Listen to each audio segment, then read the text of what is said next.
दोस्तों, सौर मंडल के बाहरी घेरे में मौजूद प्लूटो की दुनिया बड़ी अजीब है।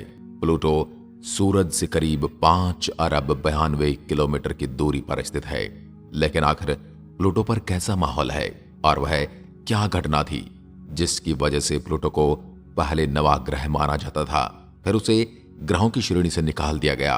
क्या प्लूटो पर हम इंसानों का जाना संभव है? क्या प्लूटो की जमीन पर इंसान जिंदा रह सकते हैं? तो चलिए आज आपको ले चलते हैं प्लूटो की दुनिया पर। आप देख रहे हैं फ्यूचर साइंस यूट्यूब चैनल। ऐसे वीडियोस के लिए इस चैनल को सब्सक्राइब कर सकते हैं। दोस्तों, साल 1930 में अमेरिका के खगोल वैज्ञानिक क्लाइड डब्ल्यू टॉमबाग ने प्लूटो ग्रह को खोज निकाला था, जिसे आगे जाकर सौर मंडल का नौवां ग्रह घोषित कर दिया गया था। उस वक्त भी कई खगोल वैज्ञानिक प्लूटो को ग्रह माने जाने के खिलाफ थे, मगर धीरे धीरे प्लूटो के बारे में कुछ ऐसी बातों का खुलासा हुआ जो कि सौर मंडल के अन्य ग्रहों के बहुत ही अलग बात थी। प्लूटो की कक्षा बहुत ही अंडाकार है, जो कि बहुत ही अजीब है। इस कारण प्लूटो लगभग 20 साल नेपच्यून की तुलना में सूर्य के ज्यादा पास रहता है। प्लूटो को सूरज का एक चक्कर पूरा करने में 248.09 पृथ्वी साल लग जाते हैं। अब इस बात से आप अनुमान लगा सकते हैं कि प्लूटो पर एक साल कितना बड़ा है। इसकी कक्षा बाकी ग्रहों की कक्षा की तुलना में ढलान पर थी। प्लूटो आकार में बहुत ही छोटा है। इसका व्यास 2324 किलोमीटर है। प्लूटो की खोज से पहले सबसे छोटा प्लेनेट मरकरी था। प्लूटो का आकार बुध से आधे से भी छोटा है। इन बातों को जानने के बाद खगोल वैज्ञानिकों के मन में शंका हुई कि कहीं प्लूटो वरुण का कोई भागा हुआ उपग्रह तो नहीं। हालांकि इसकी संभावना भी कम थी, क्योंकि प्लूटो और वरुण परिक्रमा करते हुए कभी ज्यादा पास नहीं आते। और उसके बाद 1990 के दशक में वैज्ञानिकों को वरुण ग्रह के बाहर की साइड कई वस्तुएं हाथ लगने लगी, जिनका आकार, रंग, रूप और बनावट काफी हद तक प्लूटो के ही जैसा था। उसके बाद वैज्ञानिकों को पता लगा कि वरुण ग्रह के पार सौरमंडल के बाहरी सौर पर एक प्रकार के खगोलीय पिंडों का घेरा है, जिनमें से प्लूटो तो केवल एक है। वैज्ञानिकों ने इस घेरे का नाम कुइपर बेल्ट रखा। दोस्तों, आखिर कुइपर बेल्ट क्या है? चलिए आपको इसको आसान भाषा में समझाते हैं। दोस्तों, जैसे ही हम सूर्य से 4 अरब 50 करोड़ किलोमीटर दूर सौर मंडल के बाहरी इलाके में दाखिल होंगे, तो आपको 3 अरब किलोमीटर से भी ज्यादा लंबा एक घेरा मिलेगा। इस क्षेत्र में आपकी आंखों की तादाद में छोटे छोटे बर्फ की चट्टानें और बौने ग्रह देखने को मिल जाएंगे। इसके साथ ही आपको अरबों की संख्या में धूमकेतु और लगभग 1000 किलोमीटर चौड़े अमोनिया और मीथेन के भरे बर्फीले पत्थर भी मिल जाएंगे। इसी क्षेत्र को ही कुइपर बेल्ट कहा जाता है। यह जुपिटर और मंगल के बीच पाए जाने वाले एस्ट्रॉयड बेल्ट की तरह ही है। इस क्षेत्र में कई छोटे छोटे पिंड पाए जाते हैं, जो कि सौर मंडल के बनने के बाद बच गए थे। एस्ट्रॉयड बेल्ट की तुलना में कुइपर बेल्ट का आकार बहुत बड़ा है। यह एस्ट्रॉयड बेल्ट से 20 गुना ज्यादा चौड़ा है तथा यह 200 गुना ज्यादा विस्तृत है। साल 2004 और 2005 में इस कुइपर घेरे में होइमा और मैकमेक पिंड मिले, जो आकार में काफी बड़े थे, लेकिन प्लूटो से इनका आकार छोटा था। इसके बाद 2005 में हुई खोज में एरिस पिंड की, जो कि एक कुइपर घेरे के बाहर मौजूद था। इसका आकार प्लूटो से काफी बड़ा था। ये सारे पिंड अन्य ग्रहों से अलग और प्लूटो से मिलते जुलते थे। अब वैज्ञानिक सोच में पड़ गए थे कि इस तरह तो आने वाले समय में कई पिंड मिलेंगे। ये तो उन सभी पिंडों को ग्रह मानना पड़ेगा या फिर प्लूटो ग्रह को श्रेणी से हटाना पड़ेगा। इन सब बातों ने इंटरनेशनल एस्ट्रोनॉमिकल यूनिट को प्लैनेट की डेफिनेशन को दोबारा से डिफाइन करने पर मजबूर कर दिया। फिर 24 अगस्त 2006 में इंटरनेशनल एस्ट्रोनॉमिकल यूनिट की एक मीटिंग हुई, जिसमें करीब 2500 वैज्ञानिक शामिल हुए थे, जिसमें किसी भी पिंड को प्लैनेट कहे जाने के लिए न्यू रूल रेगुलेशन बनाए गए। अगर यह रूल कोई पिंड फॉलो करता है तो उसे ग्रह माना जाएगा। यह रूल कुछ इस प्रकार थे। नए नियम में नंबर 1, कोई भी आकाशीय पिंड को तभी प्लैनेट माना जाएगा जब उसका साइज गोल हो। नंबर 2, वह सूरज का चक्कर लगाता हो।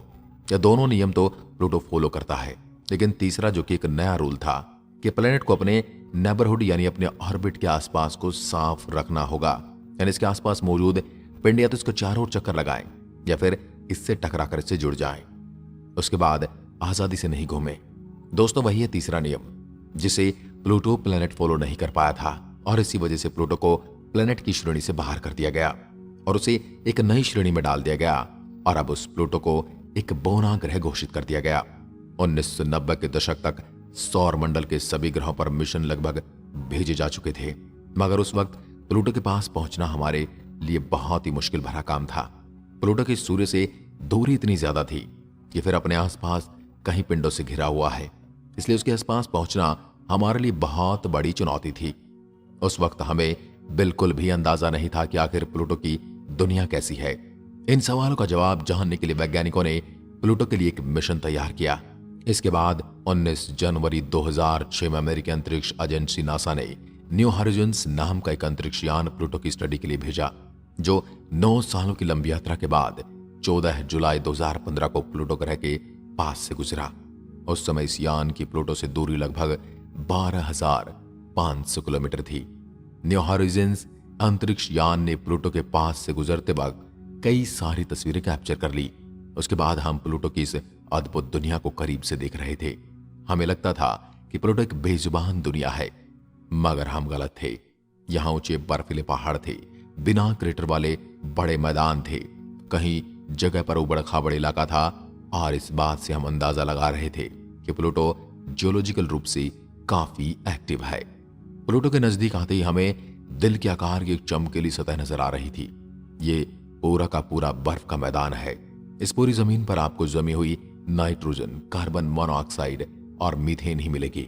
जब आप अपनी नजर इससे थोड़ा नीचे की ओर घुमाएंगे तो आपको काफी दूर तक फैली हुई गहरे रंग की सतह नजर आएगी। सतह पर पड़े हुए कॉम्प्लेक्स हाइड्रोकार्बन्स जब कॉस्मिक और अल्ट्रावायलेट से इंटरेक्ट करते हैं तो इस तरह से सरफेस बननी शुरू हो जाती है। इसी बड़े एरिया की जमीन पर आपको कहीं बड़े बड़े गड्ढे नजर आएंगे। प्लूटो का लगभग 1/3 भाग जल और बर्फ से बना है, जो पृथ्वी पर मौजूद जल से 3 गुना ज्यादा है। अब इसके एटमॉस्फेयर के बारे में बात करते हैं। जब हम प्लूटो के वायुमंडल में एंट्री करते हैं तो हमें हल्की नीली धुंध नजर आएगी। लगभग ये धुंध प्लूटो की जमीन से 160 किलोमीटर तक फैली हुई है। प्लूटो प्लेनेट का एटमॉस्फेयर बहुत पतला है, जिसमें नाइट्रोजन, मीथेन और कार्बन डाइऑक्साइड मौजूद है।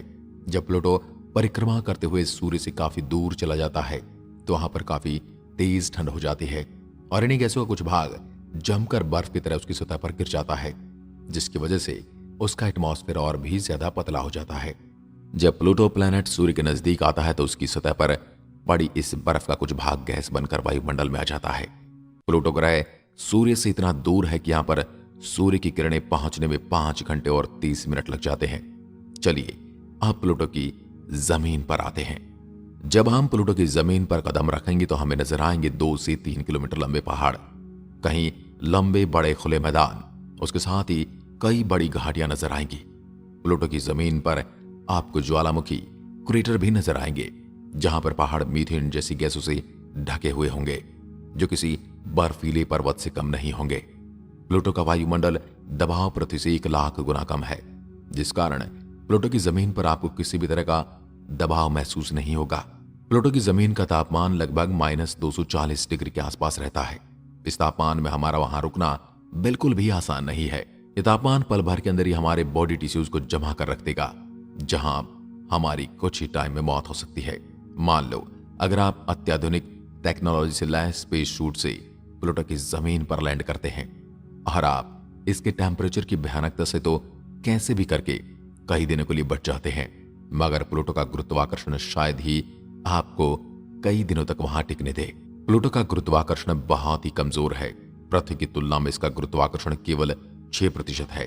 यानी कि पृथ्वी की जमीन पर आपका वजन 70 किलोग्राम है तो प्लूटो की जमीन पर आपका वजन केवल 4.5 किलोग्राम ही होगा।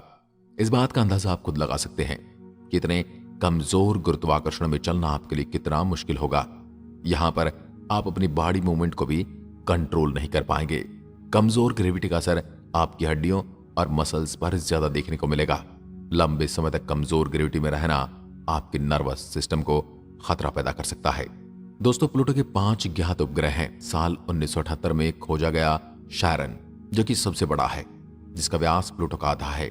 2005 में खोज किए गए 2 नए नन्हे चंद्रमा निक्स और हाइड्रा स्टिक्स, और जुलाई 2011 को घोषित किया गया काब्रेल्स, जो कि आकार में 30 किलोमीटर चौड़ा है। शायरन सबसे बड़ा है और प्लूटो के सबसे ज्यादा करीबी है। तो दोस्तों, कैसा लगा हमारा प्लूटो का सफर? आप अपनी प्रतिक्रिया कमेंट में जरूर दें। धन्यवाद।